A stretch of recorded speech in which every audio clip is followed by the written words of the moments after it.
The apprentice tower rose above the city like a monument to mediocrity, a place where the powerless came to learn the art of pretending they mattered. Kyle stood in the lower chambers, surrounded by candles that cast weak shadows across stone worn smooth by centuries of failed rituals. His robes hung loose on his frame, gray wool marked with a single white thread, the uniform of the lowest rank in the mage's hierarchy. Around him, 7 other apprentices worked through the ritual of ascension. Their voices joined in the prescribed chant that was supposed to unlock the first spark of magical essence within their blood. The words tasted like copper on his tongue, and Kyle knew before he spoke them that nothing would change. He had performed this ritual 12 times already, each time watching the light bloom in other apprentices' eyes while his own remained dark and empty.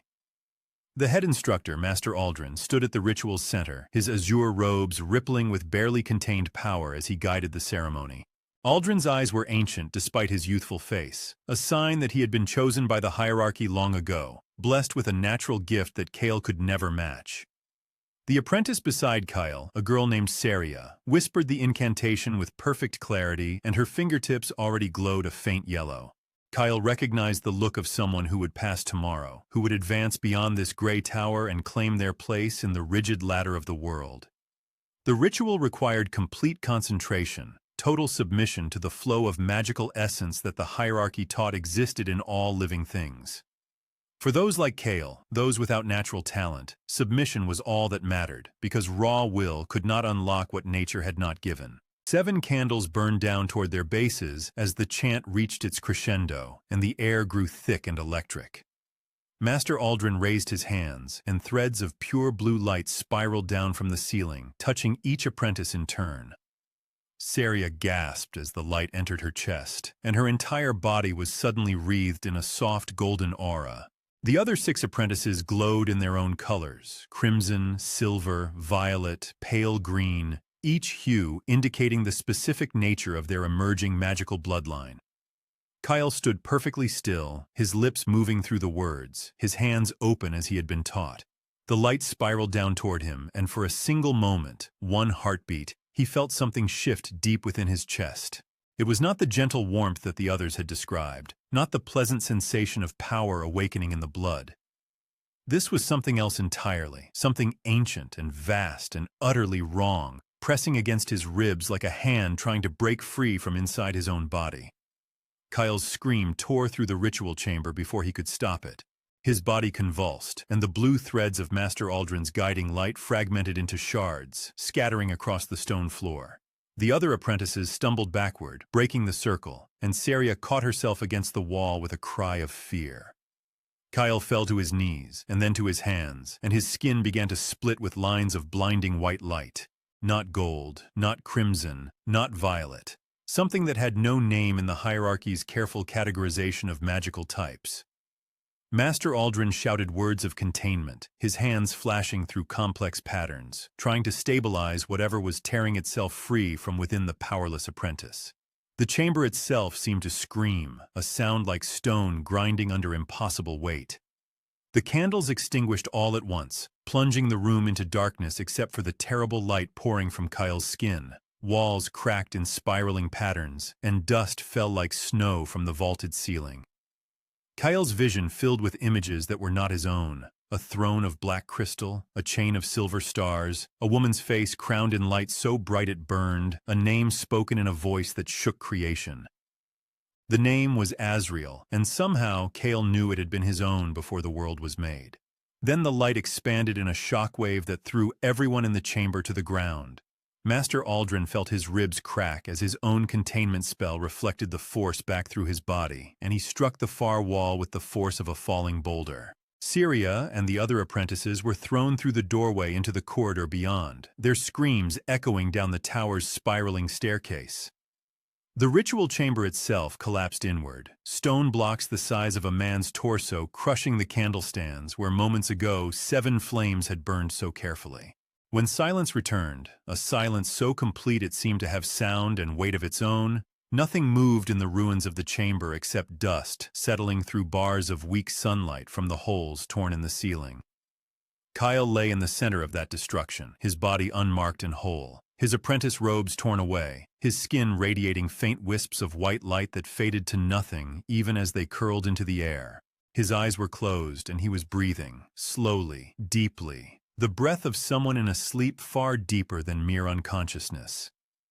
In the corridor above, Master Aldrin pulled himself up on broken arms, blood running down his forehead. He stared down into the collapsed chamber, and his ancient eyes grew wider than they had been in 3 centuries. He whispered a name, the true name, the name that was forbidden in the hierarchy because it belonged to a god imprisoned in the depths of creation itself. The master's hands trembled as he reached out toward the apprentice who lay among the ruins, and he did not touch him, but instead withdrew his hands and turned away. He climbed the stairs alone, and behind him, Kale slept, and within him, something vast and terrible had opened its eyes for the first time in 1,000 years. 3 hours passed before Kale's eyes flickered open to the ruins of the ritual chamber and the dust-choked air. His body did not immediately obey his commands. The limbs felt strange, too heavy and too light at the same time, as if they belonged to a different person. He pushed himself up on hands that should not have had the strength, and the rubble around him shifted under pressure that his mind did not remember exerting.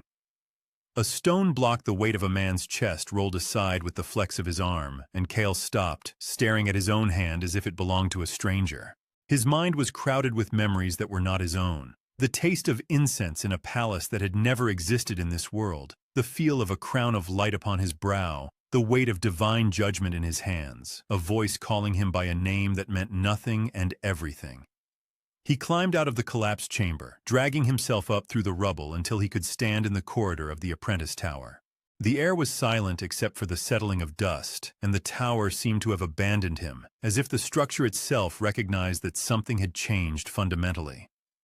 Master Aldrin was waiting for him in the upper halls, standing perfectly still in a pool of sunlight from one of the tower's arched windows. The master's robes were torn, his left arm hung at an odd angle, and blood had dried on the side of his face, but his eyes were bright with something between fear and understanding. He did not move as Kale approached, and Kale realized with a strange clarity that his mentor was afraid of him.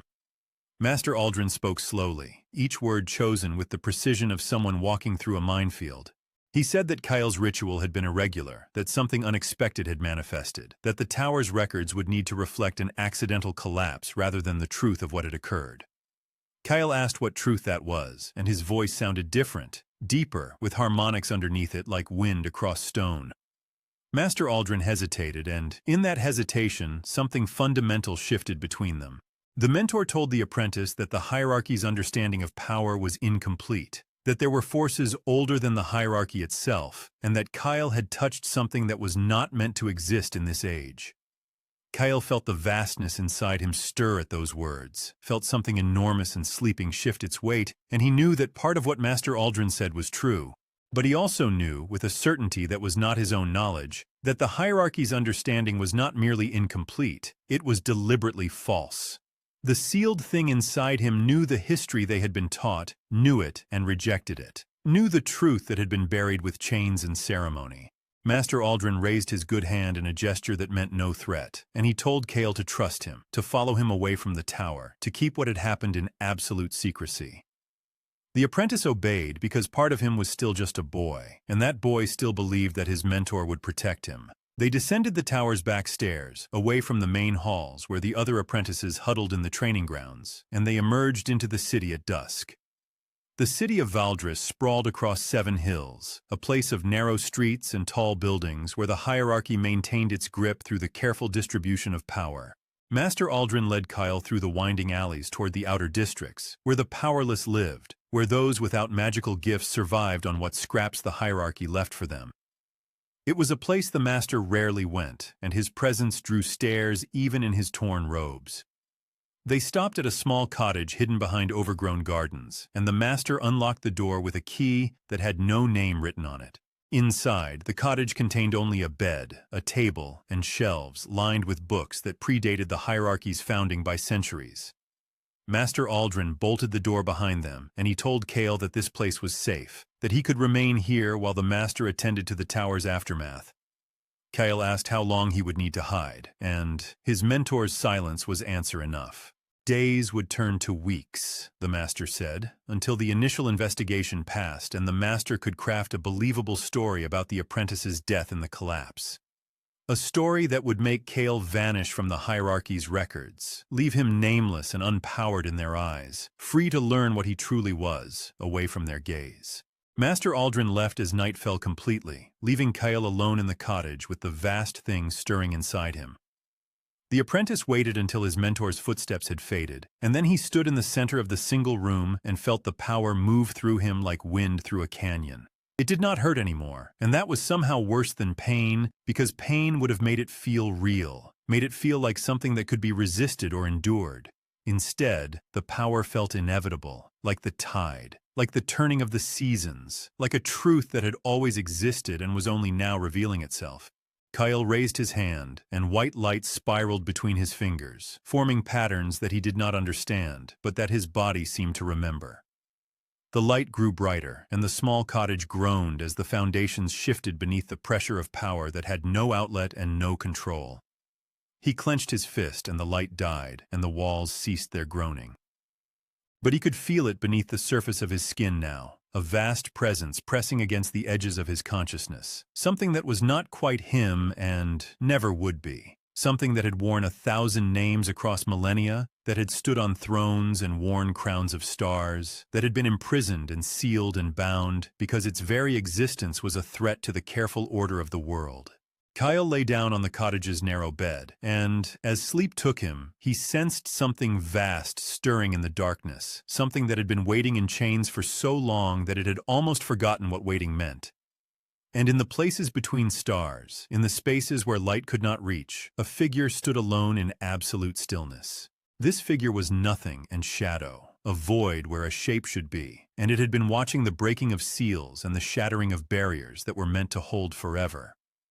The shadow being whispered words in a language that had died 10,000 years ago, and it said that the seal had been broken, that the dormant gods were waking, that the age of chains was ending and the age of reckoning had begun. The figure did not move, but rather seemed to sink deeper into the spaces between spaces, carrying with it the knowledge that something had changed in the fundamental architecture of existence. And where the shadow being had stood, the air grew cold enough to burn, and the very concept of time seemed to hesitate, uncertain whether to move forward or retreat to a moment before the seal had shattered. In the cottage, Kale slept, and inside his dreams, he walked through a palace of black crystal where his own reflection wore a crown of light and spoke in the voice of gods. 3 weeks passed in the cottage before Kale's hands stopped shaking when he held a cup of water. The power inside him had begun to settle, not by diminishing, but by becoming a familiar weight, like a second heartbeat synchronized with his own. Master Aldrin visited twice, bringing food wrapped in cloth and books whose margins were filled with warnings written in languages Kyle did not yet understand. The master told him that the tower's collapse had killed 3 apprentices, and the hierarchy was satisfied with the official story. A structural failure, nothing more, nothing less. Kyle asked if anyone suspected otherwise, and the master's face grew still in a way that suggested the question was one he had asked himself many times. The master departed as silently as he had come, leaving Kyle to the vast quiet of the cottage and the thing inside him that never truly slept. On the 22nd day, Kale stood in the overgrown garden behind the cottage and attempted to shape the power without destroying something. He drew white light from his palm and held it steady, a sphere no larger than his fist, and for the first time it obeyed him. The light rotated slowly, its surface rippling like water, and Kyle felt something shift in his understanding. Not mastery, but recognition. This power was not separate from him, it was woven into his very bones. He released the sphere, and it rose into the air like a released breath, drifting upward until it vanished into the afternoon sky. For weeks after, Kyle practiced in solitude, learning the boundaries of what he could do. He discovered that the power responded to intention rather than effort, that thinking too hard about a spell was like clenching a fist too tightly. The result was always worse. He learned to move the power through his limbs with the ease of flowing water, to shape it into constructs that held their form for minutes, then hours.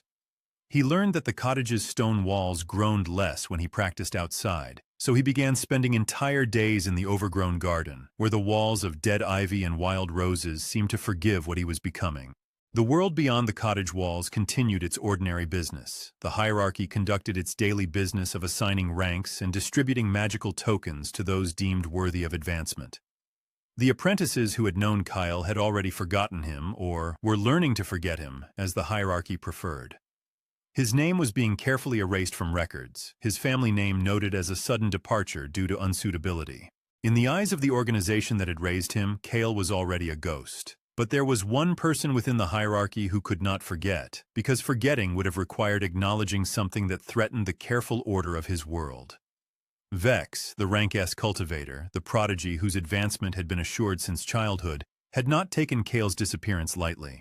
He had been preparing for the hierarchy's seasonal tournament for months, confident that his skill would be unmatched, that his display of power would cement his standing as the finest of the young generation. The tournament was held in the Grand Arena, a circular stadium carved from white stone, its walls tall enough that the apprentice's magic could be unleashed without fear of destroying the city beyond. Vex stood in the preparation chamber, his black cultivator's robes unmarked by dust or damage, his rank insignia gleaming gold at his shoulder. Around him were a dozen other competitors, each of them talented in their own right, each of them convinced that they might reach the finals. None of them believed they could win, not really. Vex had defeated every opponent the hierarchy could produce for 3 consecutive years. His techniques were flawless, his control absolute, his power precisely calibrated to crush without killing. He was everything the hierarchy wanted in a cultivator: obedient, lethal, and incapable of surprise. The tournament began as it always did, with the lowest-ranked apprentices fighting first, their contests brief and brutal. By the afternoon, only 8 remained. Vex watched the matches from the observation platform, cataloging weaknesses, noting techniques, feeling the familiar weight of inevitable victory settle over him like a familiar cloak. His first match was in the evening, against a girl named Sherry, who ranked B tier and fought with a staff that crackled with electricity. The match lasted 43 seconds. Vex's first technique shattered her concentration. His second disarmed her, and his third sent her sprawling out of bounds, defeated and gasping. The crowd applauded, but Vex heard nothing in their cheers, but confirmation of what he had always known. The semi-finals arrived, and Vex faced an older apprentice named Korn, a master of earth magic whose defensive techniques were legendary. For nearly a minute, Korn held his ground, his walls of stone rising faster than Vex could break them. The crowd was on their feet, sensing an upset, a challenge to the established order. But Korn was simply delaying the inevitable. Vex stopped attacking the walls and instead attacked the ground beneath them, inverting the apprentice's own technique into a weapon.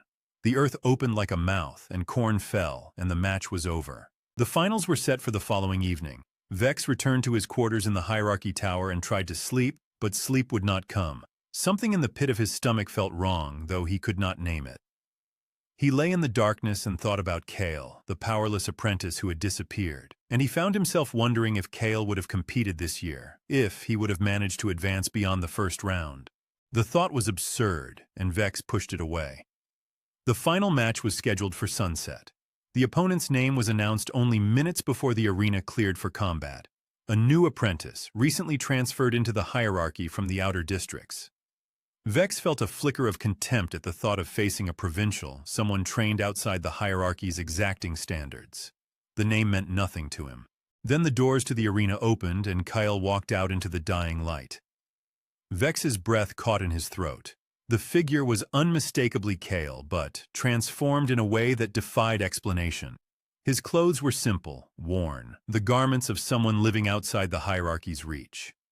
His hair was longer, his skin marked by exposure to sun and weather. But what struck Vex most forcefully was the way Kale moved, as if gravity applied to him differently, as if the air itself bent around his presence. Vex rose to his feet as Kale approached the arena's center, and he called out across the stone, demanding to know where Kale had been, how he had survived the tower's collapse. Kyle looked at him with eyes that held no recognition of the person Vex had been. The apprentice replied simply that he had found another way to learn, another path to strength. His voice was different too, not emotionless, but untethered from the fear that had always marked it before. Vex felt something cold begin to crystallize in his chest. He called for the match to begin. The first technique Vex unleashed was his signature spell, a spiral of concentrated force that he had used to win 100 matches. It tore across the arena's center toward Kyle at immense speed. Kyle stepped sideways, and the spell passed harmlessly into the stone wall behind him, leaving a crater the size of a fist. Vex's confidence fractured slightly. He had never seen an opponent move that fast, that naturally.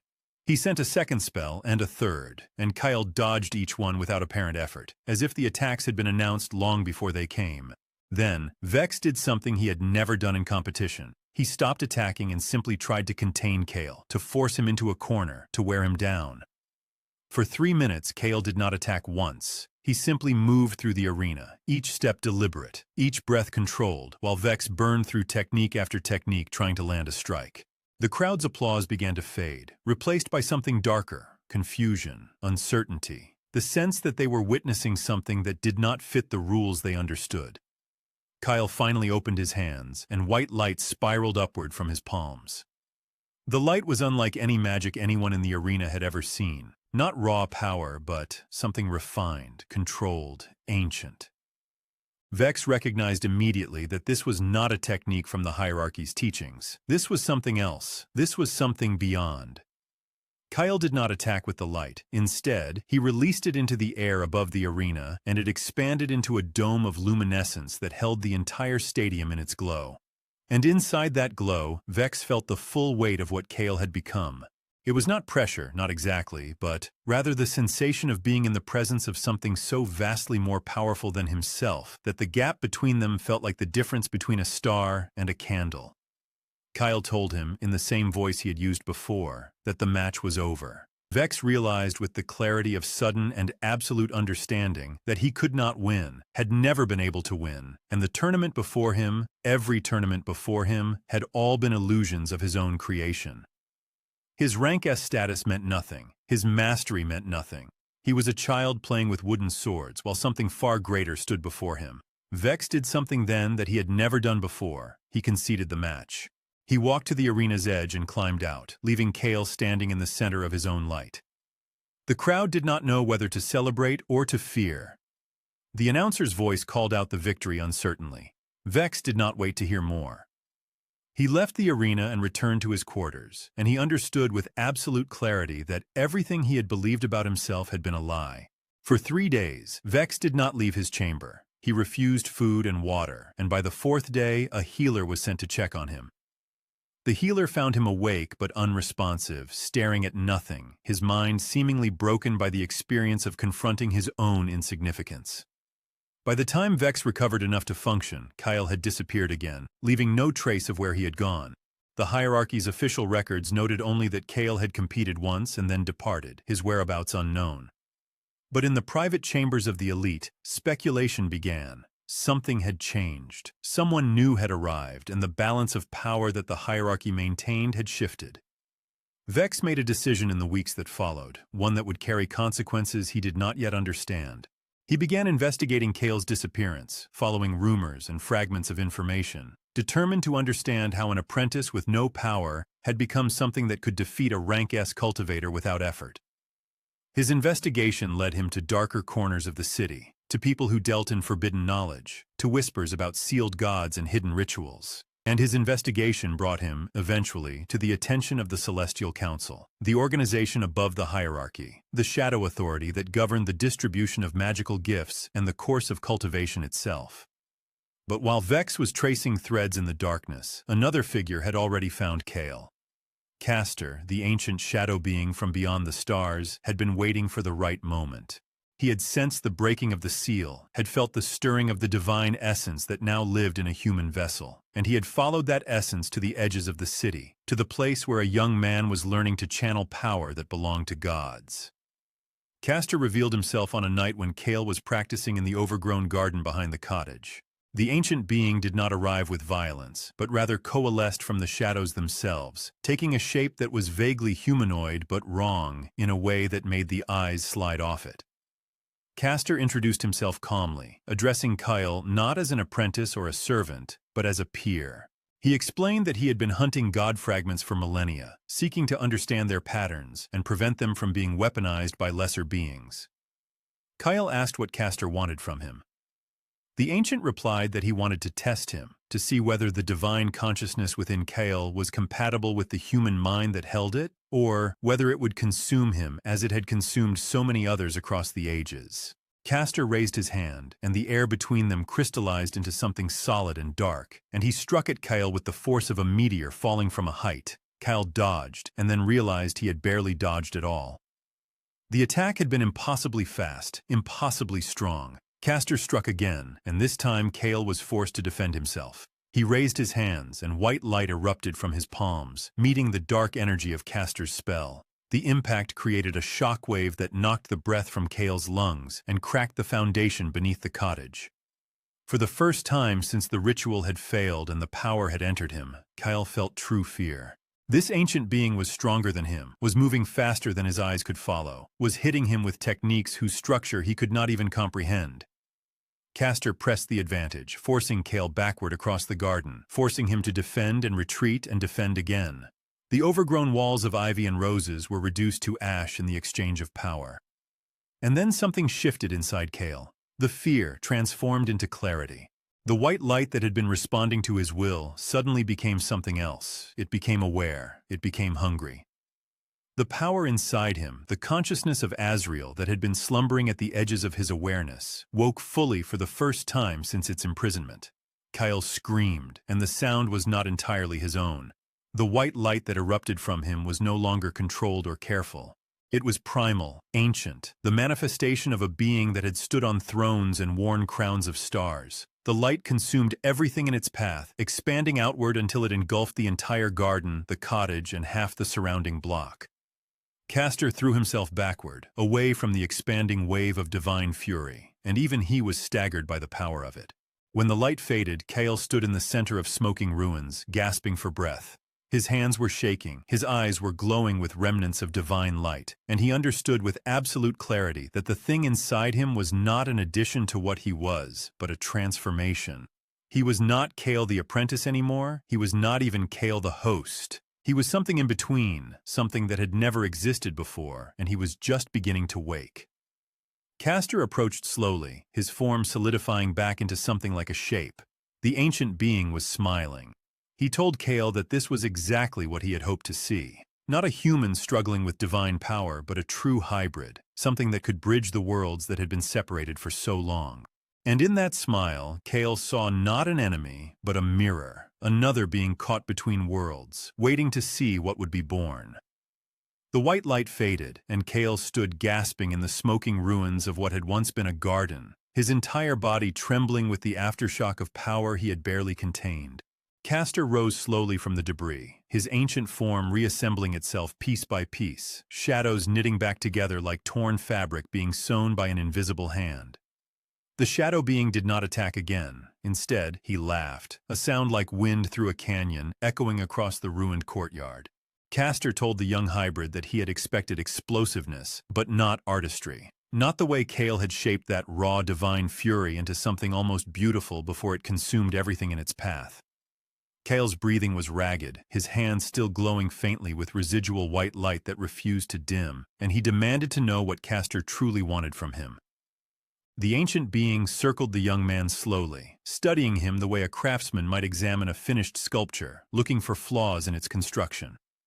Castor explained that for 3,000 years he had hunted fragments of gods scattered across the world, collecting them, understanding them, preventing weaker beings from claiming what they could not control. He said that what Kale had done, accepting the power rather than rejecting it, letting it transform him rather than trying to dominate it, was unprecedented in his long existence. The shadow being revealed that Kale had not simply absorbed Azrael's power, but Azrael's consciousness itself, an incomplete awareness that had been sleeping at the edges of the divine essence for centuries. Castor told him that the god inside him was not yet complete, not yet fully aware, and, when it woke entirely, the question would be whether Kale's humanity would survive the merger or dissolve into something far older. Kyle asked if that meant he would lose himself, and Castor replied that countless others had tried and countless others had failed, their bodies becoming vessels that housed gods, nothing more. The ancient being then spoke of others, scattered across the continent, who had begun to glow with similar light in recent months. Other humans, other apprentices, other powerless people who had suddenly inherited fragments of sealed divinity.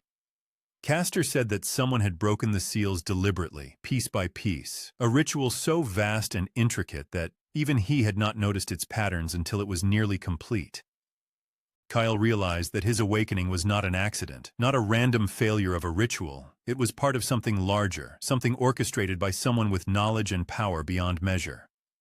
And in that moment of realization, the first assassin arrived. The figure descended from the rooftop on threads of silver light, moving with the precision of someone who had killed 1,000 times before and expected to kill 1,000 more.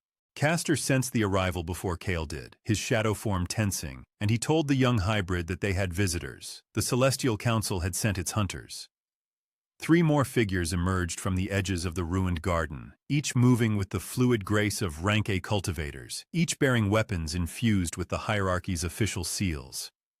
The lead assassin, a woman with silver eyes that reflected no light, spoke calmly, saying that the council required the capture of the subject known as Kale, alive and unharmed. She explained that they had orders not to engage Castor, whom they identified as a Tier 0 entity beyond their mandate, but they would take the apprentice with or without cooperation. Kyle felt the god consciousness inside him surge forward, hungry for another confrontation, but something in Castor's posture told him that this fight would be different. The shadow being moved with sudden speed, placing himself between Kale and the 4 assassins, and his form expanded, becoming something vaster and darker than before. Castor told the council's hunters that if they wished to take the hybrid, they would have to go through him, and he suggested they reconsider their orders, as the cost would be steep. The lead assassin did not hesitate or fear. Instead, she raised her hand, and the other 3 champions moved in perfect synchronization, attacking with techniques that wove together so seamlessly they became a single, unified assault. Kyle watched as Castor met them, his shadow form flowing like liquid night, absorbing their attacks, slowing them, but not defeating them. The ancient being was holding back, Kyle realized. Castor could have destroyed them in seconds, but something was preventing him from doing so. When a moment of clarity opened between the assassin's strikes, Castor called out to Kyle, telling him to run, to find his mentor, to prepare for what was coming. Kyle hesitated, unwilling to flee while Castor fought, but the ancient being's voice carried the weight of command, the tone of someone accustomed to being obeyed. The young hybrid ran from the garden, leaving Castor to hold the council's champions, and as he fled through the city streets, he could feel the god consciousness inside him screaming with frustration at the cowardice of retreat. But Kale understood, in some part of himself, that was still human, that Castor had given him something precious, a chance to survive long enough to learn what he was becoming. Meanwhile, in a tower of white stone that floated above the capital city, Vex knelt before the council's supreme bishop, a figure so ancient that his body had begun to fade at the edges, as if he were only half present in the material world. The elite cultivator told the bishop that Kale was hiding in the cottage of Master Aldrich, a minor mage who had mysteriously been harboring the subject for weeks. Vex explained that he had discovered this through contacts in the lower city, through bribes and threats, through the systematic dismantling of his former rival's carefully constructed isolation. The Supreme Bishop listened without expression, his eyes, which were milky white and seemed to see far more than the present moment, fixed on a point beyond the walls. He told Vex that the betrayal was appreciated, but the price had already been decided. The forbidden ritual, the one that would grant him a god fragment of his own, was being prepared in the chambers below. Vex felt a surge of emotion that he could not quite name, gratitude mixed with fear, ambition tangled with doubt. But he bowed and said nothing. The bishop explained that absorbing a god fragment through ritual was far more dangerous than what Kale had experienced, because the fragment would not choose the host. The host would have to dominate it, subdue it, bind it to their will. He warned that most who attempted the ritual died screaming as their consciousness fractured under the weight of divine presence, or worse, they survived but were changed irrevocably, their humanity burned away. Vex asked if the ritual was survivable, and the bishop replied that anything was survivable for those willing to pay the price. The elite cultivator accepted, and the bishop nodded, gesturing to robed figures who emerged from the shadows to escort Vex downward, toward chambers where screams echoed like a song that never ended. Meanwhile, Kale reached the cottage as dawn broke over the city, and he found Master Aldrich waiting on the porch, his expression grim. The mentor said that he had known this day was coming, that he had felt the council's attention turning toward them like the gaze of a great and terrible god. Aldrich told Kale that they could not stay, that they had to flee to the wild territories beyond the reach of the hierarchy, where the council's authority was weaker. But even as the words left his mouth, silver light fell from the sky like rain. The assassins descended in a coordinated strike, moving faster than the eye could follow, and Kale watched in horror as his mentor threw himself between the attacks and the young man he had raised. Master Aldrich's body took 3 lethal wounds meant for Kale, and he collapsed onto the cottage steps, his blood spreading across the white stone like spilled paint. Kyle screamed, not with power but with grief, with rage, with the raw anguish of a human boy watching the last person who had ever truly cared for him fall into death. The god consciousness inside him rose in response, vast and ancient and furious, and Kale felt himself fragmenting between the desire to fight and the need to hold his mentor in his arms.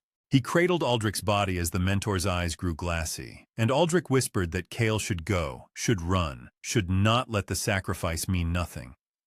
Kyle promised he would survive, and Aldrich smiled, a sad, gentle smile, and said that was never what he had hoped for, that survival was not enough, and that Kale would have to choose what he truly was, god or human or something entirely new. And then Master Aldrich was gone, and Kale held a corpse in his hands while the assassins closed in, giving him 3 seconds to flee or surrender.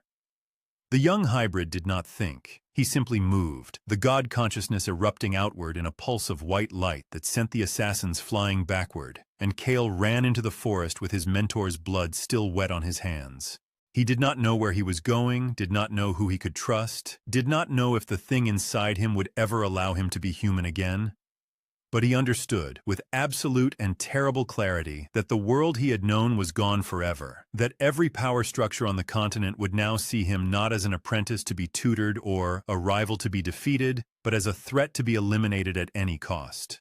Days passed in a blur of movement through wild territories, through abandoned villages, through forests so deep that the sunlight barely penetrated the canopy.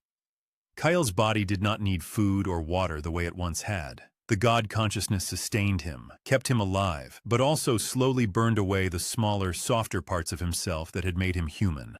He could feel it happening, the gradual erosion of his memory of what it felt like to be Kale the apprentice, the powerless boy who had once hidden his shame in books. Reports reached him through whispers in taverns and fragments of conversation overheard in hidden settlements. The Celestial Council had declared him a fugitive, a danger to the magical order, a priority target for every council-sanctioned hunter in the realm.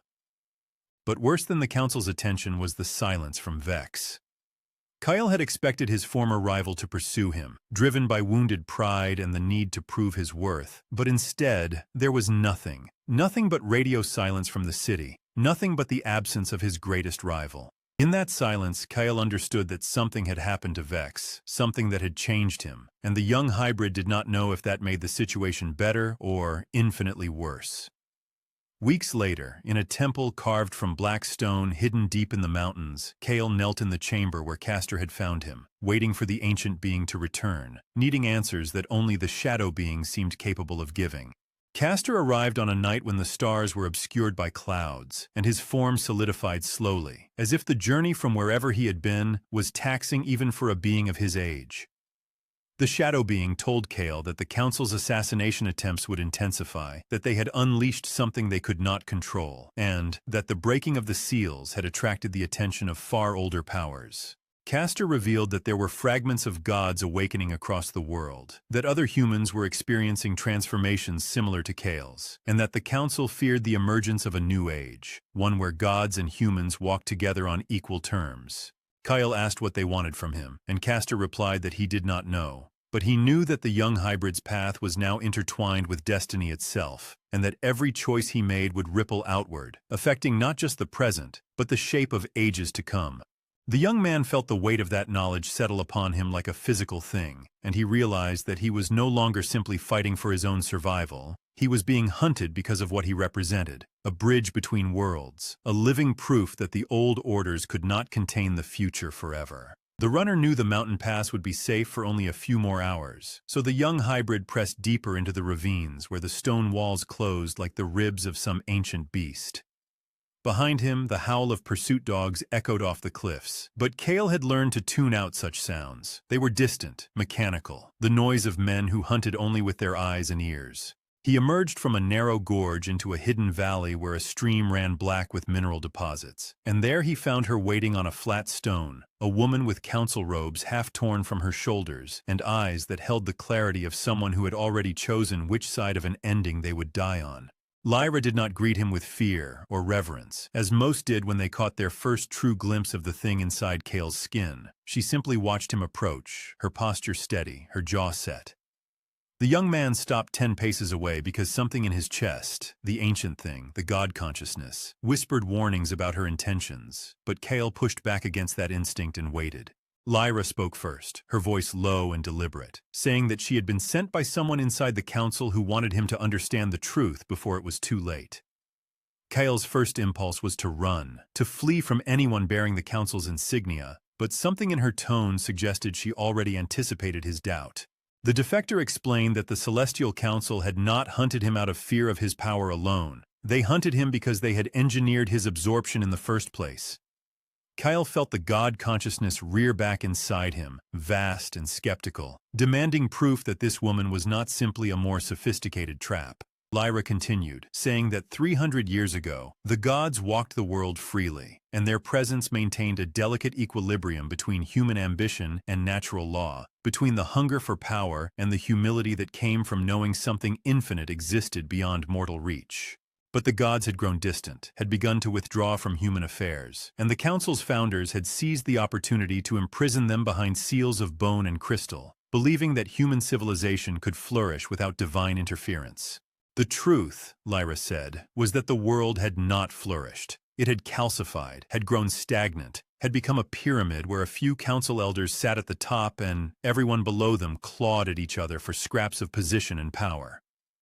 Kyle listened while the wind moved through the valley, carrying the scent of wet stone and the faint metallic tang that always lingered in the air when he had recently released large amounts of his power. The woman pulled from her coat a bundle of documents, old records written in the formal script of the council's earliest days, and she explained that Kale was not an accident. He was the result of a faction within the council that wanted to restart the divine age, to shatter the seals and restore the gods to the world. Kale asked if his mentor had known about this plan, and Lyra's face hardened with something that might have been sympathy or might have been the weight of confessing to a crime. She said that Kale's mentor knew, that Aldrich had been part of the faction in the beginning, but that he had changed his mind when he realized the cost would be measured in blood and the lives of those caught between the old order and the new. Aldrich had tried to pull back from the plan, had tried to protect Kale, but the faction would not allow him to simply walk away from a conspiracy that large. The young hybrid felt something inside him crack and shift, a fault line opening up where he had believed his mentor's love for him was pure and uncomplicated. Lyra said that Aldrich's final act, throwing himself in front of the assassins, was not just the death of a teacher, but the death of a man trying to atone for choices he had already made. Kyle's hands began to tremble, and the god consciousness surged upward, sensing his distress, offering him the oblivion of rage and power as an escape from the complexity of grief. But the young man forced it back down, breathing slowly, and he asked Lyra what it was she wanted from him. The defector replied that she wanted him to understand that his existence had split the council into open factions. Some wanted to use him as a weapon to consolidate power, others wanted to destroy him before the other god fragments could be found and awakened, and a third group wanted to negotiate with him to find some new balance between the old world and whatever was being born. Kyle asked about the other god fragments, and Lyra's expression grew even darker. She explained that across the continent, other humans had begun to show signs of divine absorption. A merchant in the southern cities had manifested control over flame, a scholar in the western provinces had developed the ability to reshape matter with her thoughts. A soldier in the northern holds had started hearing the whispers of something vast and ancient speaking directly into his mind. The council was moving quickly to gather the fragments before they could become as powerful and as uncontrollable as Kale had become. But there was one more complication, Lyra said, and she paused as if the words themselves were dangerous to speak aloud. The Celestial Council had made a choice. They had offered Vex, Kale's former rival, the chance to absorb a god fragment through a controlled ritual, turning him into a secondary divine being who could theoretically match Kale in power and serve as a counterweight. Kale's blood went cold when he heard his rival's name, and he understood immediately that Vex would accept the offer, would accept any bargain if it meant erasing the memory of his defeat. Lyra said that Vex had already undergone the ritual 3 days ago, that he was now walking somewhere in the kingdom with a piece of a lesser god burning inside him, and that the council was using him as both a tool and bait. Bait to draw Kale out, to force him into a confrontation where multiple council forces could converge. Kale turned away from the woman and looked out across the black stream, watching the water move in patterns that seemed almost deliberate, almost intelligent. The god consciousness inside him had already begun calculating vectors of pursuit, optimal routes of engagement, and ways to neutralize Vex with minimal collateral damage to the surrounding towns. But beneath that cold analysis, Kale felt something else, a strange, almost human sadness that Vex had chosen this path, had chosen to compromise his own nature in pursuit of victory over someone who had never wanted to be his rival in the first place. The young hybrid asked Lyra if there was a way to save Vex from the god fragment, to extract it before it consumed his mind entirely, and the woman's silence was answer enough. She said that the integration process was already well underway, that Vex's human consciousness was struggling against the divine presence but still holding on by a thread, and that if Kale wanted to save his rival, he would have to find him before the god fragment finished its work of rewriting everything that made Vex human. But every step Kale took toward his rival would bring him closer to the Council's waiting armies, closer to the point of no return, where he would be forced to choose between his humanity and his power. A sound came then, a low sound like stone grinding against stone, and both Kale and Lyra turned to see Castor emerging from the shadows of the ravine wall, his form coalescing slowly as if he were pulling himself together from mist and darkness. The ancient being said that he had been listening from the other side of the valley, that he too had come to warn Kale about the Council's movements, and that he had additional information that made the situation far more urgent than even Lyra understood. Castor explained that he had spent millennia hunting god fragments and keeping them dormant, preventing their awakening, and that the Council's plan to actively awaken and weaponize them had sent ripples through the cosmic order that he could feel like pressure behind his eyes. The shadow being revealed that there were at least a dozen god fragments scattered across the continent in the bodies of unsuspecting humans, and that the divine consciousness inside each of them was beginning to recognize the others, to reach out across the distances and form connections that were growing stronger by the hour. Kale asked what would happen if all the fragments awakened at once, and Castor's form darkened visibly as he considered the question.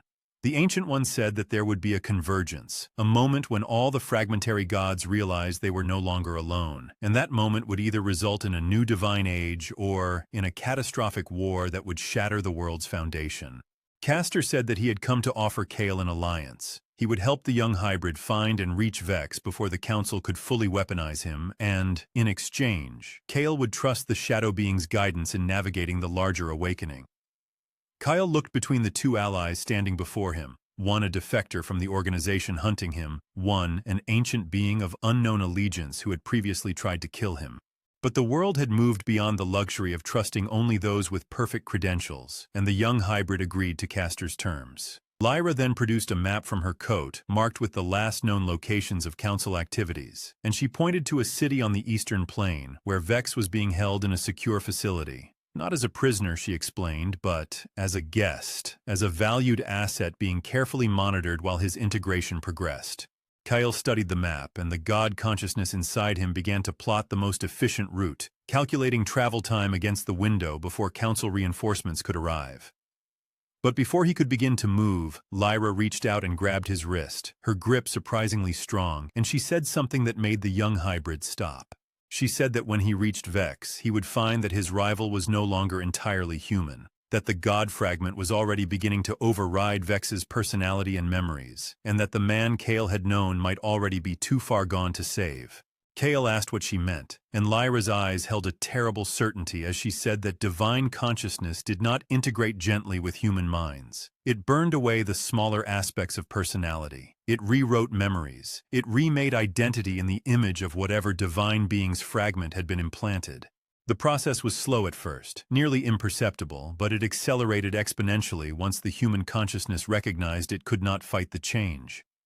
Kyle felt something inside him respond to those words with a spike of fear that was entirely his own, entirely human, and he understood in that moment what Lyra was truly trying to tell him. She was saying that this was happening to him too, that the God consciousness inside him had been burning away pieces of his humanity all this time, that each time he released his power or let Azriel's instincts guide him, he was eroding the boy who had once hidden in books to escape shame.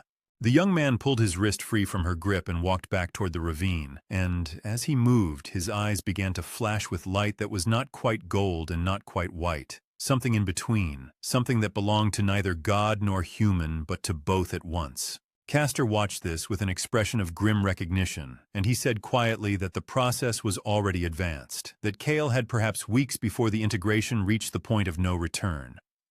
The young hybrid did not stop walking, did not turn to acknowledge this truth, but he heard it nonetheless, the distant, terrible knowledge that his journey to become the strongest had already claimed him as its price.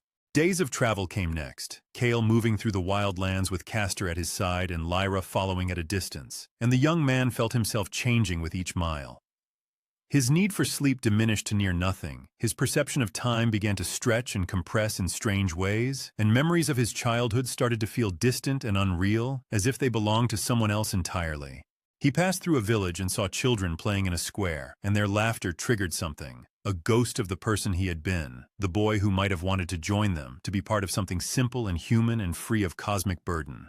But that impulse faded almost as quickly as it had come, subsumed beneath the vast, eternal perspective of the God consciousness that saw human joy as beautiful but ultimately temporary, ultimately insignificant against the scale of ages.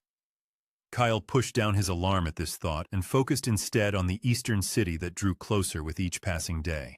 Lyra finally caught up to him on the second night, and she brought with her news. The council's supreme bishop had taken personal interest in Kale's pursuit, had begun moving toward the eastern city with a retinue of the council's most powerful mages, and the bishop was carrying with him artifacts of binding and containment that had been forged centuries ago specifically to chain gods. Kale asked if the artifacts could actually hold him, and Lyra hesitated before answering, which was answer enough. She said that the Supreme Bishop was a mage of the old order, that he had trained in the years when the seals were still fresh and the techniques for binding divine consciousness were still well known, and that if anyone in the current council could challenge a god fragment, it would be him. Castor emerged from the shadows then, and said that the Supreme Bishop was more than just a mage. He was a remnant of the original faction that had sealed the gods, one of the last humans alive who carried in his body the ritual scars and oath bonds that gave him the authority to speak to imprisoned divinity. The shadow being said that if the bishop managed to bind Kyle, he would not simply imprison the young hybrid. He would separate Kyle's human consciousness from the god fragment entirely, and neither part would survive the separation intact. Kyle felt the God consciousness surge then, massive and furious, demanding that he accelerate his pace, demanding that he reach the city and secure Vex before the bishop could arrive. But beneath that divine rage, the human part of Kale, the part that was still learning to control itself, still learning to feel, whispered that there might be another way, that binding and separation were not the only options, that something new might be possible if he could hold on to his humanity long enough to imagine it. The eastern city appeared before him on the fourth day of travel, and Kale stood at its edge watching the lights flicker to life as evening fell, and he felt something like the last echo of his human fear. Lyra appeared at his shoulder and said quietly that once he crossed into the city, there would be no turning back, that everything would accelerate toward a conclusion that none of them could yet see clearly. Kale's eyes flashed with divine light as he stepped forward, and Lyra's breath caught in her chest as she realized that the young man she had known just weeks ago was already mostly gone, that something vast and ancient and not entirely contained within the bounds of human shape was looking out through his eyes. The defector reached out as if to stop him, as if some human touch might anchor him to the world of men, but she knew even as she moved that it was already too late, that Kale had crossed the threshold from human to hybrid to something else entirely, and that whatever emerged on the other side of this convergence would be fundamentally different from what had walked into the eastern city, with her name still carrying the sound of a prayer on his lips. The eastern city's great square lay empty when Kyle arrived, the stones still warm from the day's sun, and he understood immediately that the council had cleared the streets, a stage prepared, an arena sanctified for what was to come. Vex stood at the center of the square, and he was not alone. Around him, in a perfect circle carved into the stone itself, lay the remains of 13 god fragments, each one a crystalline shard the size of a human fist, each one pulsing with the stolen light of imprisoned divinity. The young rival's body was wrong in ways that made the hybrid's divine perception recoil. Vex's skin had taken on a translucent quality, as if the mortal flesh beneath was already burning away, and his eyes had begun to multiply, 3, then 4, then 5 irises blooming like flowers across the whites of his eyes. Vex opened his mouth and spoke, but his voice came from everywhere at once, a chorus of the damned and the divine speaking in fractured harmony. He said that he had made a choice, that the council had shown him the way, that he would no longer be second, that he would absorb what Kale had claimed by accident and accident alone. Kyle felt the god consciousness surge then, recognizing both a threat and a kindred agony, for what Vex had done was not integration but violation. He had forced fragments into his mortal shell like shoving too many souls into a single skin. The young hybrid took a step forward, and the temperature of the square dropped so sharply that ice began to form on the fountain stones. Vex's borrowed power erupted outward in response, raw and uncontrolled, and the two young men collided in the center of the square with a force that shattered windows in the buildings surrounding them, sending glass cascading like rain.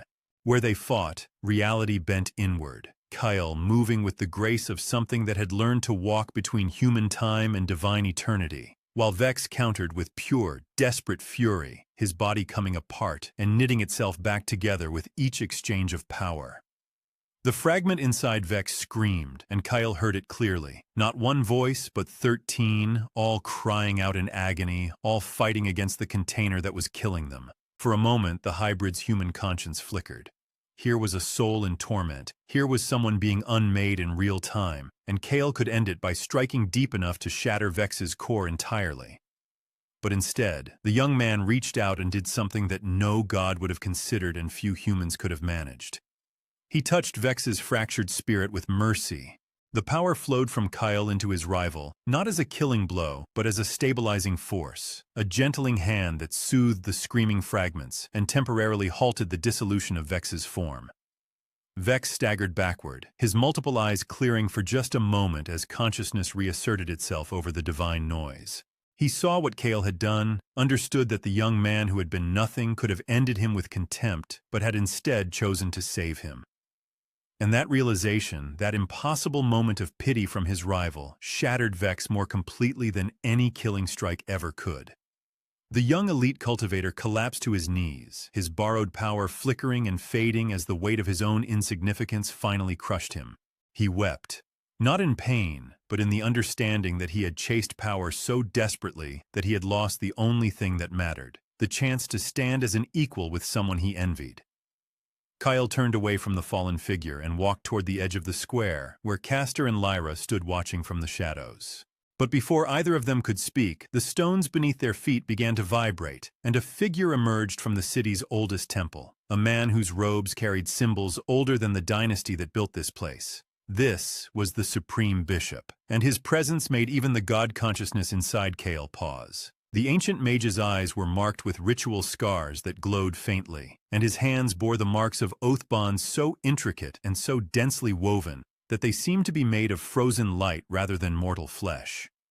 He bowed to Kale with perfect respect, and then he spoke words that the hybrid had not expected to hear from any member of the council. He said that he had come not to capture or condemn, but to speak a truth that the council's current leadership had buried beneath centuries of fear. The Supreme Bishop explained that Azriel's consciousness had not been trying to consume Kale at all. It had been protecting him, holding back a darkness that dwelt beyond the seal, a thing so vast and ancient that it had been imprisoned not beside the gods but separate from them, alone in the void before creation itself. Kyle felt the god consciousness shift then, and for the first time, he perceived it not as an invader, but as a guardian, a being that had spent millennia holding back the edge of an abyss while its own existence slowly faded. The Supreme Bishop continued, his voice steady and sorrowful, saying that the god fragments scattered across the world were not meant to be weapons or prizes. They were locks, distributed pieces of a seal that was dying because the god inside it was dying to maintain it. Azrael had broken its own imprisonment, had shattered the seal from within, not to free itself but to scatter the fragments as a final attempt to create a new kind of barrier. A living seal made of hybrid consciousness, something that could think and adapt and hold back the dark. Kyle understood then what he had been chosen for, why the ritual had worked when 10,000 rituals before it had failed. The young hybrid looked down at his hands, watching the divine light flicker and pulse beneath his mortal skin, and he felt the last barrier of his resistance crumble.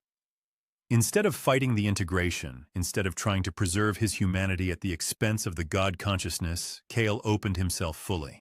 The transformation was not violent but profound. His body remained human in shape, but his eyes became twin depths of flowing light, and when he moved, reality seemed to adjust itself around him, making space for something that was neither entirely present nor entirely absent from the mortal plane. He was no longer Kale the powerless apprentice, nor Kale the god fragment vessel. He had become something new, a hybrid god, fully aware in both consciousness, each half of his nature distinct but inseparable, locked in eternal conversation rather than eternal struggle. Castor emerged fully from the shadows then, and even the ancient beings seemed diminished in the presence of what Kale had become. The shadow creature said that it was time, that the pieces were in place, that the final seal needed to be moved to where it could hold until the world was ready for what lay beyond. Lyra reached out toward Kyle, her hand trembling, and she asked if the young man she had known was still in there, still capable of hearing her voice beneath the vastness of his new nature. Kyle took her hand, and his touch carried no pain, no burning, only a warmth like standing in sunlight, like standing in the presence of something ancient and sad and profoundly, achingly beautiful. He told her, in a voice that was both his own and something far greater, that he would always remember the taste of the wine they had shared in the tavern where she had first revealed herself as a defector, would always remember the sound of her breathing when she slept across the fire from him during those nights of desperate travel. The defector's eyes filled with tears, and she understood that her Kyle was still there, still human enough to hold memory and feeling, even as divinity rewrote the rules of his existence. The Supreme Bishop gestured toward the oldest temple, and Kale followed, Castor and Lyra at his sides, leaving Vex still kneeling in the square, his borrowed power slowly fading like a dream upon waking. They descended into chambers that existed in the space between the city and the earth beneath it, levels of architecture that predated human civilization by so many generations that they seemed not built but grown, and, at the deepest point, in a chamber so vast that it could have held a mountain, there stood the seal. It was not a stone or a binding or a wall, but something alive, a membrane of pure divine will, still glowing but visibly weakening, cracks spiderwebbing across its surface in patterns that seemed almost like writing, almost like a language of endings. Kyle approached the seal, and he understood what was required. He placed his hands upon its surface, and, where his hybrid nature touched the ancient barrier, the cracks began to knit together, not healed, but stabilized, held in a state of eternal suspension by a consciousness that could perceive both sides of the divide simultaneously. The moment his touch took hold, he heard it. A voice from beyond the seal, something so old and so vast that it made Azrael's consciousness seem like a child's whisper in comparison. The voice spoke Kale's name, and it was not a summons, but an acknowledgement, a recognition of a fellow being standing at the threshold between worlds. And Kale understood then, with a clarity that transcended both his human and divine perspectives, that everything he had endured, everything he had become, was only the prologue. The real war had not yet begun. The real war was waiting beyond the seal, patient and ancient, and one day, when he had grown strong enough, when the world had changed enough, the young hybrid would have to walk through that membrane and face the darkness that had been locked away since before creation had learned how to dream. But that day was not today.